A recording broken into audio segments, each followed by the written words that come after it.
Hi there, how you doing? Well, I'm back up here in my old stomping grounds, my old workshop. We got my dad's radio into storage right now, that console, that 87K RCA that was sitting over here. And a few other items. So it doesn't look like much improvement here, but did get rid of some stuff. And at the time at which I am talking right now, we still have a lot of items left over that I dug out of the shelving and stuff and in the outside of the shop. First of all, this is All-American 5 chassis. Nothing fancy. Never done a thing to it, and I've had it for years. Looks like one of these Japanese specials here. But it's a neat little thing. As a matter of fact, it went into this cabinet here, because you can see it's got a knob on each end, and you know there's a hole in this side where your tuning condenser and your volume control would be here. So this is the cabinet. This was actually a Radio Shack special off the bargain table. So that really goes in here. You may ask, well, what did I make on this? This is a white noise generator that I built years ago. I used to have it by my bedside. I put a volume control here. Right now it doesn't work. The batteries are dead in it. It used to have a diode in there, and it would reverse bias, and it would make the hissing sound. It was an audio amplifier and everything in there. So this really is for this radio here. Don't ask me what the knobs are. I don't know. But anyways, that's what that is. This here is a Voice of Music speaker system, high efficiency, open back cabinet. Lay it sideways here, you can see it. It contains, I don't want to take the back off, it contains two 6-inch speakers and a tweeter down here. And I used to use this for my monitor when I had my CV base station downstairs in the bedroom when I lived in the apartment downstairs. So, anyways, good sounding speaker, but you know, not what you'd call high fidelity, but it wasn't bad, you know. So let's continue on. We'll see what else I pulled out here. Well, we got some small spools of hookup wire.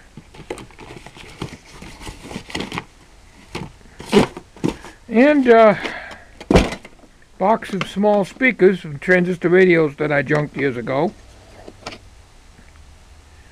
This one got a damaged cone on it. And all kinds of nice little speakers in there.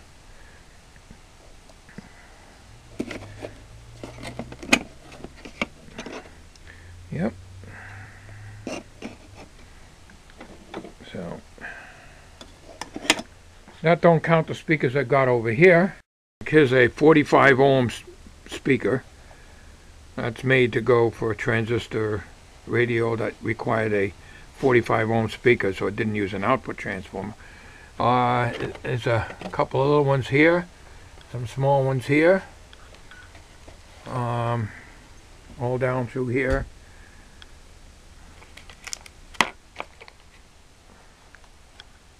And of course, this here is a woofer that came out of a Radio Shack speaker system that used to sit underneath the computer, you know, for your computer's stereo set and so forth. And that was the subwoofer for it. And then there's a couple that come out of the tape deck or something. This here is a moving vein speaker. I don't know how well you can see that. Specialized used to get these things, I don't know, I guess way back from Polypacks or Olson Electronics, one of them places. I only got the one. That's the I used to make my noisemakers out of these. A transistor radio speaker with a pretty good sized magnet on it. A box of panel meters here.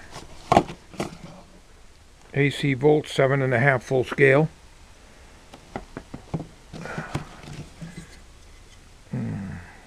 Milliamp meter, looks like 50 milliamps full scale.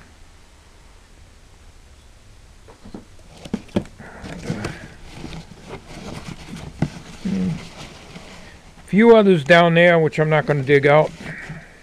There's a black and white monitor, video input on it, and so forth.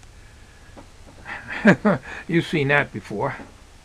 Yeah, there's another box of odds and ends and tubes here that I found up on the top shelf, 6AU6, 6SN7. These are remarked over. These are new Channel Master, but the writing faded out on them, so I had to mark it over with a marking pen years ago so that you can read the things. Here's a 12AX7. Somebody was asking about a 12AX7 one time. Well, anyways,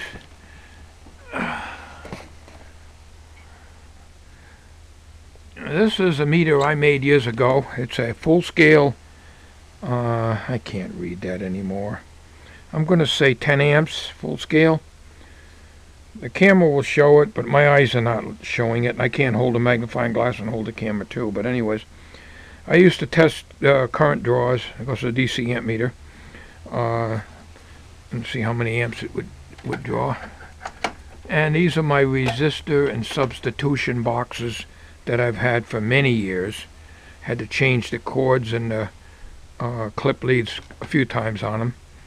And, you know, when I was experimenting, making noisemakers and stuff like that, or checking out a resistor, what would work better in a circuit, you stick this in and flip the dials, and most of you guys probably know what these things are. Well, here is an old Sun Valley electric heater that was kicking up in the attic for quite a few years. I wouldn't even attempt to plug it in because of the cord here. Looks like she needs a good paint job too on the back end there. Anyways. But the cord it looks original, but I wouldn't really trust using it, you know. Never tried it out. It's been up here probably for at least 40 years. I don't even remember this, but I'm sure it was in the family from years ago. And of course I've got, these are the 5-inch reels for 1/4-inch magnetic reel-to-reel tape, and here are some real tiny ones for the little small open reel cheapy cassette, not cassette, open reel tape recorders. This one here is a movie film, regular 8 movie film reel. You can use it on tape too because they use the same no, they don't either. This is Super 8. I'm sorry. That's Super 8. I can tell by the opening it's larger. Anyways, these reels here work on a tape recorder like this here. I've showed you this before. This is my dad's voice in 1963.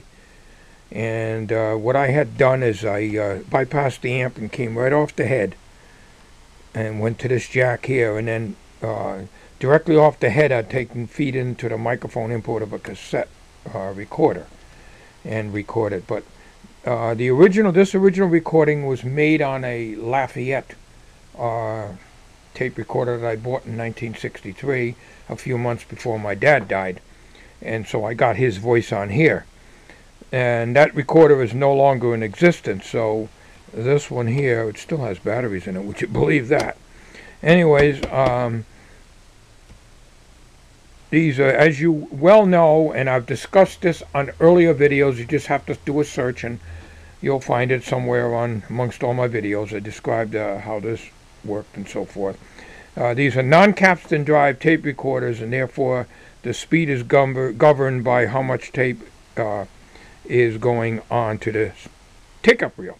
And the more tape you get on here, the faster the tape is going to go across the heads, and therefore, you know, the speed is not going to be constant. If you was to take this tape and play it into a regular capstan drive open reel-to-reel tape recorder, at some point it would sound normal. Then at other points, like at the beginning and the end, it would sound too fast or too slow.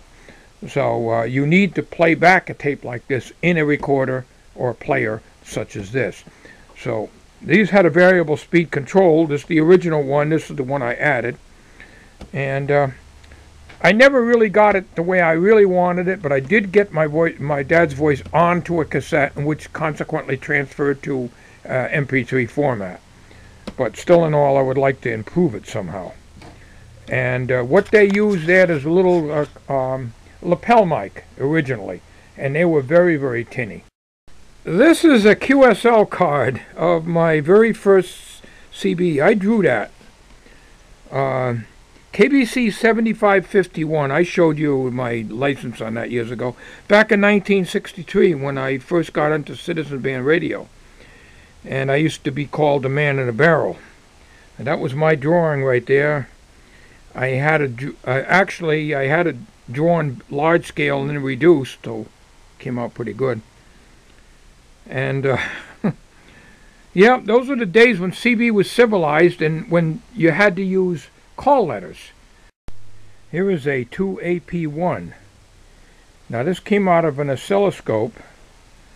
It's a, I think it's 11 pins, I believe. I used the same socket as a 3KP4. And I used the socket from this tube that was on the oscilloscope for my Raytronics CB54 cathode ray beamer to test the 3KP4. So this tube, as far as I know, is good. I think I did test it at one time. 2-inch oscilloscope tube. Well, here is a head for a Garrod AT60 turntable I used to have. Actually, I think it's a changer. I no longer have it. But there's stuff in there. Yeah, never ends. I'm always finding something. Well, for those of you who don't know what these are what they call 8-tracks. They're the worst format they ever made. Worst tape format they've ever made. And I was never into 8-tracks. The reason I've got these, blood, sweat, and tears, I got them dirt cheap somewhere, to test out 8-track players when I was working on stuff and repairing things. So I would use these tapes to check out the tape, 8-track tape decks. Well, I just keep coming up with stuff more and more and more. This is an old power supply. 5 volts at 6 amps. And 5 volts at 8/10 of an amp and 12 volts at 1.5 amps. Now, I don't know where it came out of, but it does work. I had a cord on it. It's an oldie.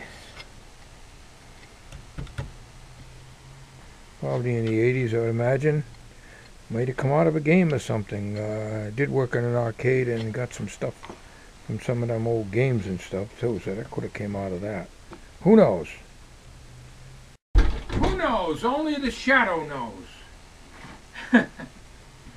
Well, from time to time I may stick a video on here, as long as there's stuff up here. So if any of this stuff interests any of you, and it's not too heavy, something like this I don't want to ship, but I'll ship it. It probably weighs about 10 pounds.